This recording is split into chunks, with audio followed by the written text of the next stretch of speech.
প্রতিদিনের মতো আজকেও সকাল সকাল ছাদে চলে এসেছি। দেখুন এই যে করবী ফুলটা এখনো ফোটেনি, কারণ সূর্য এখনো ওঠেনি। ফুলের কুড়িগুলোতে দেখে মনে হচ্ছে ফল ধরে আছে, কিন্তু সূর্যের আলো যখনই ফুটবে তখনই কিন্তু এই ফুলগুলো পাপড়ি মেলবে। আর ওই যে জবা দেখা যাচ্ছে, জবার পাপড়ি কিন্তু এখনো মেলেনি। যখনই সূর্যের আলো ফুলগুলোতে পড়বে তখনই কিন্তু এই যে এভাবে ফুটে যাবে। এই ফুলগুলো কিন্তু কালকে ফুটেছিল। আর এইদিকে এই যে আমার চেরি জামরুল গাছে দেখুন এখন কোন সময় যে ফুল আসছে আমি নিজেও বুঝতে পারছি না। আমি লক্ষ্য করে দেখেছি এই গাছটাতে 12 মাসই এভাবে অল্প কিছু হলেও টুকটাক ফল ধরে, আর যখন সিজনের সময় তখন তো গাছ ভর্তি হয়ে যায় ফলে।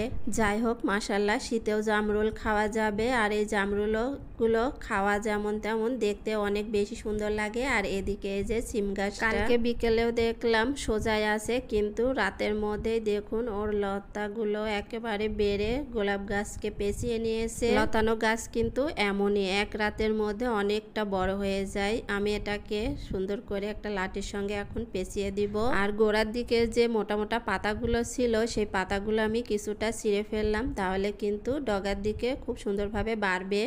আর লতানো গাছ এভাবে কিন্তু দ্রুত বড় হয়ে যায়। ছাদ থেকে নেমে এসে সকালকার রান্নাও কমপ্লিট করে ফেলেছি। এখানে আমি পেঁপে ভর্তা করেছি, করলা ভাজি, ডাল আর মাছ ভাজি করেছি। রান্না কমপ্লিট হয়ে গেছে, এখন খাওয়া দাওয়ার পালা।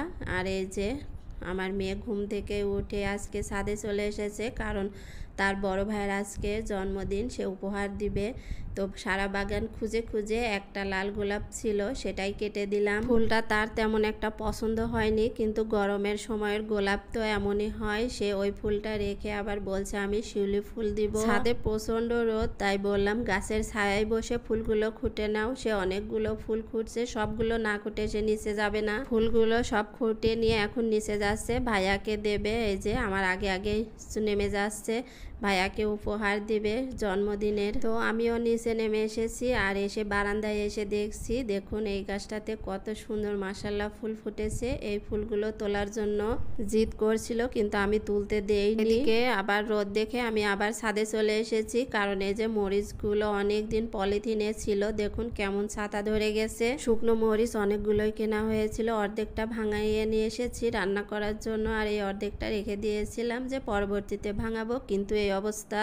আর কালো পলিথিনে ছিল, সেই জন্য আমি খেয়াল করতে পারিনি যে মরিচগুলো ঠিক আছে কিনা। সেই জন্য আজকে দেখে তাড়াহুড়ো করে ছাদে নিয়ে আসলাম। আর আজকে রোদও বের হয়েছে যাতে শুকিয়ে যায়। সকাল থেকে উঠে কাজের কোনো শেষ নেই। প্রথমে ছাদে গেলাম, তারপরে রান্না করলাম, তারপরে বাকি কাজগুলো সেরে এখন আবার ঘরদোর পরিষ্কার করার কাজে লেগে পড়েছি। আর একা হাতে সব কিছুই করা লাগে। আজকে টেবিল দুটো মুছে নিলাম, যেহেতু গিলাস, সেজন্য ভেজা কাপড় দিয়ে একটু পরিষ্কার করে মুছে নিলাম। আসলে প্রতিদিনই সব কাজ কিন্তু করা সম্ভব হয় না, সেজন্য যখন যেটা সুযোগ পাই সেখন সেটাই করে ফেলি। তো টেবিলগুলো মোছা হয়ে গেছে, এখন আমি ঘর ঝাড়ু দিব।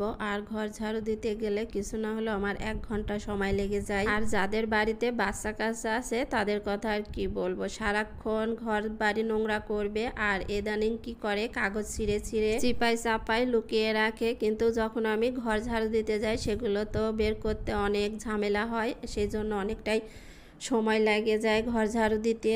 এদিকে ঝাড়ু দেওয়ার কাজ শেষ হতে না হতে আপনাদের ভাইয়া আবার এই যে এতগুলো ছোট মাছ নিয়ে আসলো, এগুলো এখন কেটে ধুয়ে পরিষ্কার করতে কিছু না হলেও 1.5-2 ঘন্টা সময় লেগে যাবে।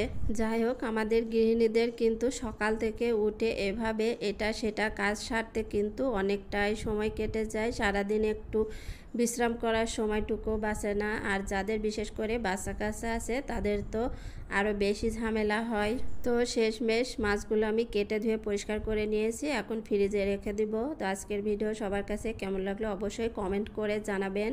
সবাই ভালো থাকবেন, সুস্থ থাকবেন, আর আমার জন্য অনেক অনেক দোয়া করবেন। আল্লাহ হাফেজ।